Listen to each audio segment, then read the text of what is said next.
Como fazer parte do 1%? Ou seja, se destacar dos outros 99%. A primeira coisa que eu tenho que te dizer é que não é assim tão difícil, porque a maior parte das pessoas repetem o mesmo ciclo vicioso de erro, tanto na vida pessoal quanto nos negócios. Então, se você quer se destacar, 3 coisas são essenciais. Começar, a maior parte das pessoas nem começa, ok? Persistir e se habituar. Porque a partir do momento que você começa, você já tem esse diferencial, como eu disse, a maior parte não começa, depois você vai enfrentar muitos desafios, ou seja, você vai ter que persistir e você vai falhar, você vai desacreditar em você mesmo e você vai continuar, porque você está persistindo. E quando você começa a persistir, você se habitua e aquilo se torna literalmente, um pleonasmo, mas se torna um hábito. E é difícil depois fazer o caminho inverso. E nesse momento, nessa tríade, você já está com um diferencial gigante. Pensa no contexto mesmo, por exemplo, da musculação. A maior parte das pessoas finge que foi, faz ali o exercício mal feito, depois não vê resultado em 30 dias, porque todo mundo quer resultado para ontem, principalmente na nossa geração, então depois ela não persiste e aquilo não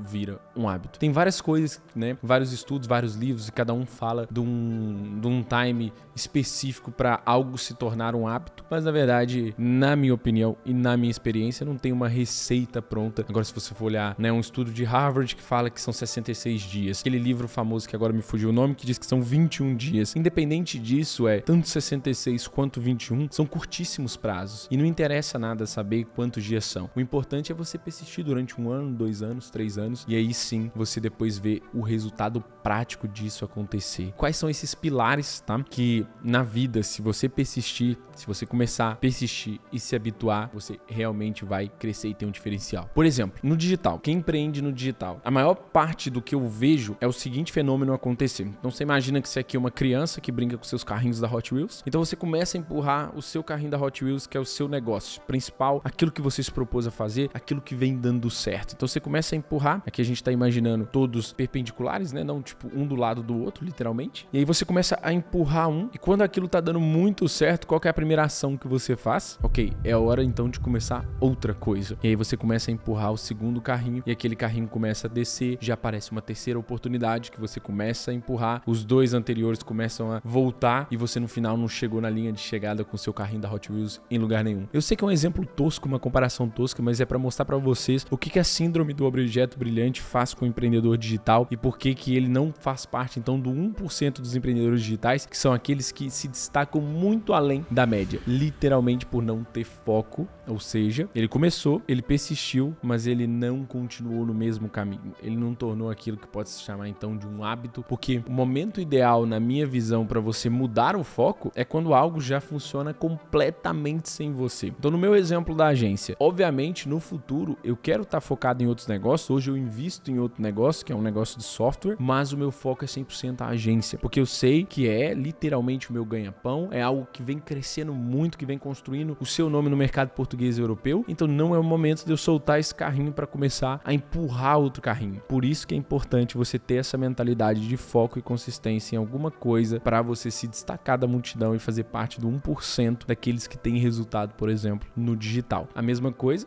eu falei do exercício físico. Se você é alguém que tá num esporte, a gente subestima, o tempo de vida que a gente tem para realmente ficar bom em alguma coisa. Então eu dou um exemplo de artes marciais, que foi algo que eu sempre pratiquei a vida toda e sempre adorei. No momento eu não tô fazendo, mas fazia até pouco tempo boxe. Se eu quisesse me tornar um ótimo pugilista, eu tinha que ter a noção de que eu teria que me dedicar muito àquilo. A gente vê exemplos até que são midiáticos, igual o Logan Paul e o Jake Paul, que são 2 pessoas do digital americano e que se destacaram muito, são grandes produtores de conteúdo. Em dado momento, o Jake Paul resolveu largar tudo no sentido de que ele também tinha muito hate, ele tinha ali grandes problemas ali dentro do que era a estrutura dele no digital, o canal dele de YouTube, as pautas que ele trazia, mas ele resolveu largar tudo para se focar no boxing, E tendo dinheiro e capacidade de, ok, agora eu vou focar só nisso, que é o que faz meu coração bater mais forte, é para onde que eu vou. Ele se focou ali em alguns anos e cara, pode ter quem discorde de mim, mas ele se tornou um pugilista de altíssimo nível, porque ele já derrotou até pugilistas profissionais muito famosos. Então isso mostra o poder de você focar em alguma coisa, mas o cara só teve essa oportunidade de focar em alguma coisa porque aquilo que ele fazia antes já tinha uma dimensão absurda, já mais do que se pagava, então ele já era multimilionário, então ele teve a possibilidade de focar, por exemplo, numa outra questão. Mas por que eu tô dando um exemplo do boxe? É pra falar do exercício físico. O tempo que você leva pra se tornar realmente muito bom em algum tipo de, por exemplo, arte marcial, ou sei lá, natação, ou em corrida, ou ter um shape ferrado, muito foda, por conta da musculação, é grande, cara. É grande. Eu falei no outro vídeo que hoje eu acompanho muito do conteúdo fitness e que é uma área que me dá muito prazer e que eu tenho me empenhado muito. O cara, pra ter bons resultados naturais, né, sem se render ao suco, ele precisa ali de ter pelo menos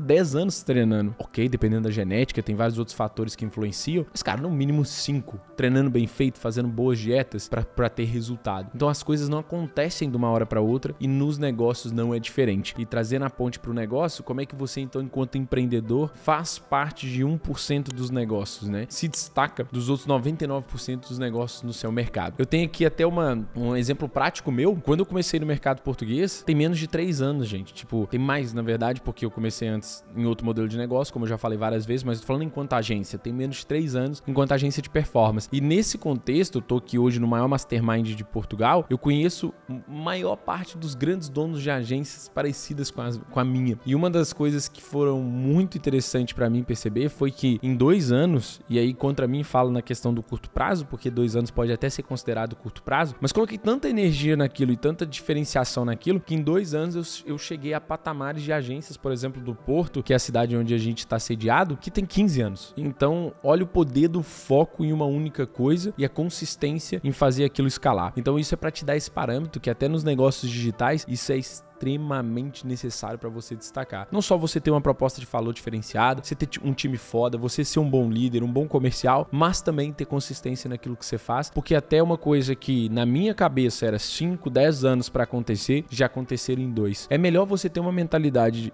de longo prazo, realmente, de você não achar que as coisas acontecem do dia para noite, do que o contrário, por mais que você seja bom, porque de qualquer forma você vai se frustrar. Se você é um jovem empreendedor digital aí que, cara, eu tenho 20 anos e com 25 eu quero estar milionário e papapá. Cara, pode acontecer, é um mercado onde um leverage é gigante, onde a capacidade de escala é gigante, pode acontecer, não vou falar contra isso, porque a gente tem casos no mercado. Mas na prática, se você tiver uma mentalidade mais de longo prazo e da construção de algo de valor, provavelmente você vai ter capacidade de se destacar mais rápido da multidão do que se você fizesse o contrário. Então, para chegar à etapa final desse vídeo explicando sobre um próximo conceito, um último conceito para você se destacar da multidão, é justamente essa palavra que eu falei, que é o leverage. Por que o leverage é importante? O que significa? É literalmente a capacidade de escala. Quando você escolhe um modelo, quando você escolhe se dedicar a algo que você tem leverage, acontece o que aconteceu comigo no contexto da agência. Por que então em 2, 3 anos eu tô no mesmo patamar que algumas agências do Porto que tem 15 anos estão? Porque eu foquei numa variável, que são os anúncios, eu sou uma agência de anúncios, e resolvi ter consistência, persistência e diferenciação naquela variável, ok? E ter uma oferta super produtivizada pro mercado. Ou seja, querendo ou não, e aí admitindo que o leverage, a capacidade de escala de um negócio de serviço é menor, de uma agência é menor, querendo ou não, eu poderia me render a isso ou fazer algo diferenciado, que foi o que eu fiz, e me ajudou a crescer muito rápido, ou seja, a ter leverage. E qual que é o próximo leverage que eu já identifiquei que a gente já vem fazendo? É literalmente atender clientes internacionais de mercado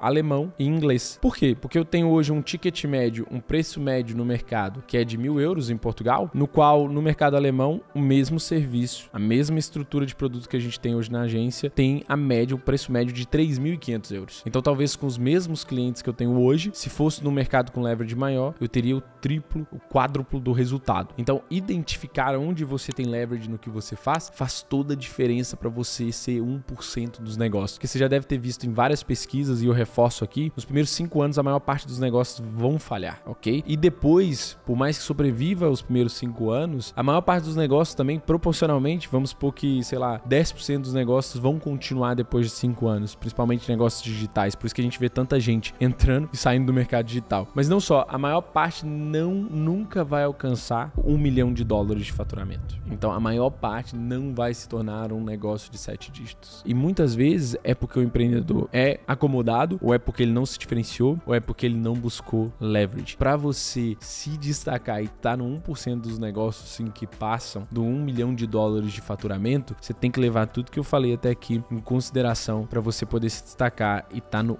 1% que tem mais resultado. Então é isso. Se você gosta desse tipo de vídeo, se inscreve aqui no canal, senta o dedo no like se for relevante para você. E se você já passou de algum desses patamares que eu anunciei aqui, que eu disse aqui como algo que é 1% que chega lá, deixa aqui nos comentários que eu quero saber mais da sua história. Tamo junto e é só o começo.